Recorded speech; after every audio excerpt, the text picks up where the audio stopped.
What's up, everybody? This is Aztec 101 in the ring, and I wanted to go over, Al Haymon and PBC part two, I guess. Yeah, it's part two.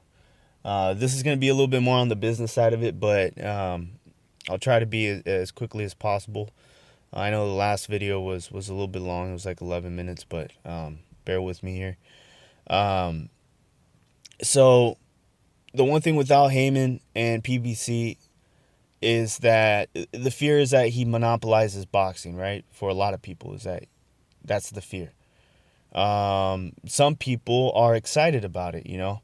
I think a lot of people are looking for best case scenarios. They're looking for best case scenario is that he monopolizes boxing, gets everything under PBC, puts everything under one belt, puts up the best fights, and everyone lives happily ever after. But you know, the one thing that we've seen in just business is that um doesn't always work that way. Okay? Doesn't always work that way. There's a lot of people that are excited because they say, "Well, this is free." You know? It's free. I want to give you guys a little metaphor. This is what could be happening, but maybe it's not the case, but this what could be happening. This is the fear, all right? So instead of looking at this as, a bunch of promoters and managers, trying to take over boxing, let's look at this as lemonade stands, right? Let's say we got a couple lemonade stands that stand out as really successful, and you have a couple of other lemonade stands in the neighborhood that, they're mediocre, right? And they're doing business. They've been going out, and people love it. The neighbors love it.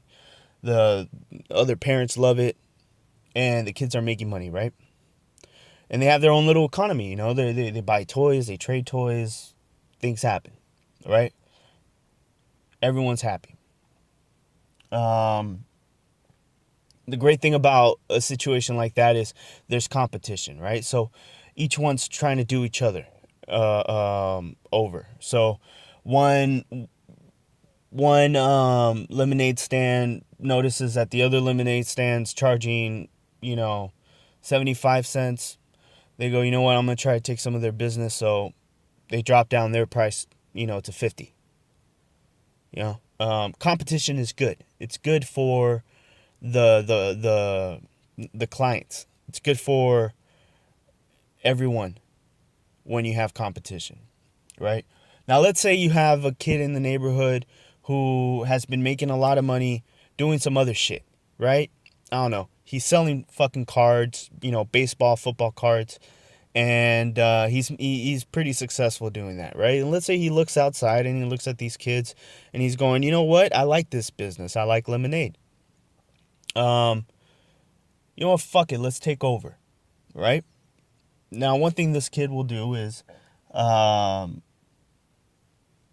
the best way to suffocate it would be to take what he's made, right, in his business. He'll take all the cards that he has, and instead of continuing buying more cards, what he does is he takes all his assets and he goes to a lender, right, or an investor.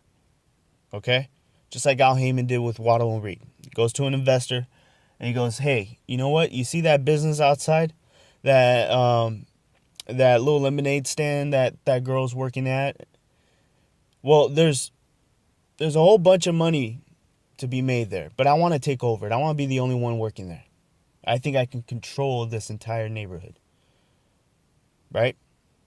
The investor will go, "Okay, all right, give me all your cards, give me all your money, and I'm going to invest into this. What do you need?" He goes, "Well, all these girls are charging 75 cents, 50 cents for their lemonade.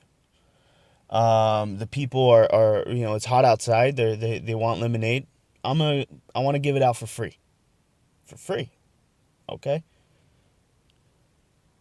Go outside. This kid, he opens up his stand, starts giving out free lemonade. Well, guess what, right?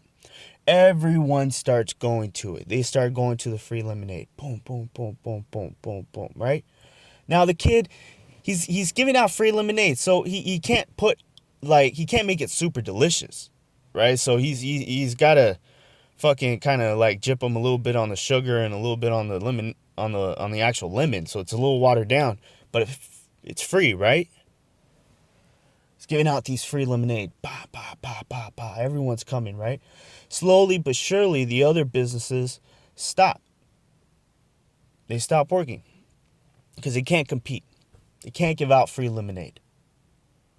Their businesses don't run that way, right? They're not there to take over. They're there to thrive. There's a difference. So, slowly but surely, these businesses run out. Now this kid has control, right? The other kids they've gone. They've closed down the lemonade stands. They don't come outside anymore. And this kid is still giving out free lemonade. Okay? Now that he sees that there's no one competing with him, right? He puts out his free lemonade, right? But he's going to start marking it up. 10 cents. 10 cents for the watered down lemonade. But I'm gonna make this special batch with food coloring, this pink lemonade, right? I'm gonna add a little bit more sugar to this one, but I'm gonna sell this one for $1.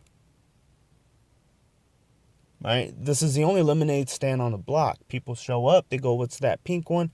They start buying it. Pretty soon, he stops doing the free shit, starts only selling the pink lemonade, selling everything for more expensive than what everyone else was buying it to begin with. There's no competition, so the kid can mark it up whenever he wants to $1.50, $2, $3. He's out of control. Why not? Fuck it. Today, it's $5. Fuck you. You don't want a lemonade? Go somewhere else. Oh, guess what? Drove everyone out of business. You know what I mean? Like, that's kind of what Al Haymon, could be doing in a nutshell. In a lemonade stand metaphor. But I hope you guys kind of get the gist of what I'm trying to say. But that's the fear. And, I know a lot of people are being optimistic, but who's to say that that's his intention? Like I said, he's got a strong backing. He's got someone behind him. And he's coming in here not to do much more than what I think he's there to do, which is make a lot of money, because there's a lot of money in boxing that's spread around to a lot of people. A lot of different companies eat off this billion-dollar industry, right? And to think that industry could be focused to just going into one pocket, that's scary. That's scary to think of. There's a lot of control there, and with a lot of power, come on, everyone knows Spider-Man, comes great responsibility. So, can we trust Al Haymon with that kind of power? We don't know. And one of the things that has kind of made us look at Al Haymon in a shady way is, one, the fact that he comes from the music industry, and anyone who's looked into the music industry knows how shady it is, knows how the labels just feed these new artists with cash, and then later they go broke, right? I mean, it happens all the time. But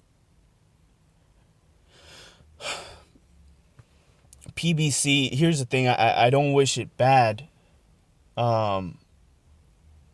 because in the end it's got its hands around the throat of the sport that I love. So if it's one of those things where let's say Al Haymon and PBC put up great events, great fights, and it turns out that he's nothing like that kid that wants to take over the the industry and completely fuck everyone.